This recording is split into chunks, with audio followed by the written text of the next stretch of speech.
करते हैं आज के मुख्य समाचारों की ओर।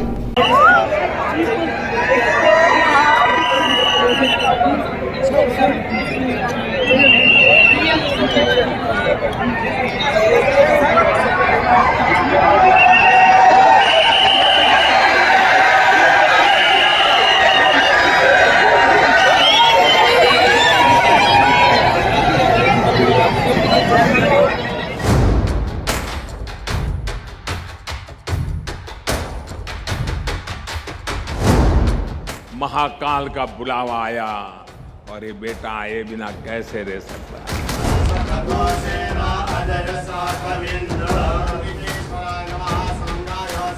राजाधिराज महाकाल के चरणों में शत शत नमन करता हूं। उज्जैन के क्षण क्षण में, पल पल में इतिहास सिमटा हुआ है और कोने कोने में ईश्वरीय ऊर्जा संचारित हो रही है और इन सबके केंद्र में महाकाल विराजमान है।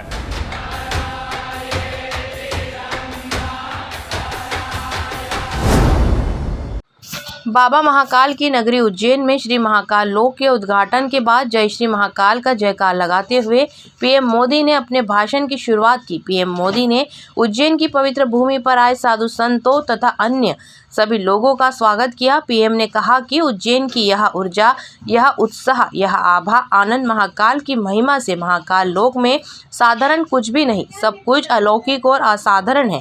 इस दौरान पीएम मोदी ने कहा कि उज्जैन के बारे में हमारे यहाँ कहा गया है कि प्रलयो न बाधते तत्र महाकाल पुरी, जिसका मतलब है कि महाकाल की नगरी प्रलय के प्रहार से भी मुक्त है।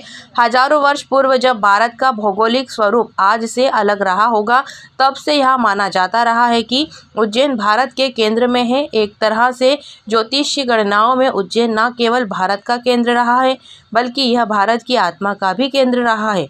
प्रधानमंत्री ने कहा कि सफलता के शिखर तक पहुंचने के लिए ये जरूरी है कि राष्ट्र अपने सांस्कृतिक उत्कृष्ट को छुए, अपनी पहचान के साथ गौरव से सर उठाकर खड़ा हो।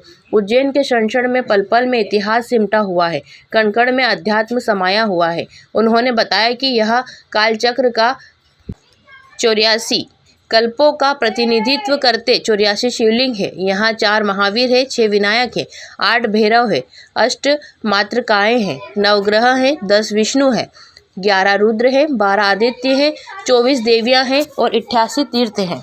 पीएम मोदी ने कहा कि बाण भट्ट जैसे कवियों के काव्यों में आज भी हमें यहाँ की संस्कृति का चित्रण मिलता है। आज़ादी के अमृत काल में भारत ने गुलामी की मानसिकता से मुक्ति और अपनी विरासत पर गर्व जैसे पंच प्राण का आह्वान किया है। इस वजह से अयोध्या में भव्य राम मंदिर का निर्माण पूरी गति से हो रहा है। काशी में विश्वनाथ धाम भारत की सांस्कृतिक आध्यात्मिक राजधानी का केंद्र बना रहा है। 4 धाम प्रोजेक्ट के जरिए हमारे चारों धाम ऑल वेदर रोड से जुड़ रहे हैं। इतना ही नहीं, पहली बार करतारपुर साहिब कॉरिडोर खुला है, साथ ही हेमकुंड साहिब रोपवे से जुड़ने जा रहा है। मोदी ने कहा कि शास्त्रों में लिखा है शिवम ज्ञानम, जिसका अर्थ है शिव ही ज्ञान है और ज्ञान ही शिव है। शिव के दर्शन में ब्राह्मण का सर्वोच्च दर्शन है, यह दर्शन ही शिव का दर्शन है। मैं मानता हूँ कि हमारे ज्योतिर्लिंगों को विकास भारत के आध्यात्मिक ज्योति का विकास है। भारत का यह सांस्कृतिक दर्शन एक बार फिर शिखर पर चढ़कर शिव का मार्गदर्शन करने को तैयार हो रहा है। भगवान महाकाल एकमात्र ऐसा शिवलिंग है जो दक्षिण मुखी है। इसकी भस्म आरती पूरे विश्व में प्रसिद्ध है।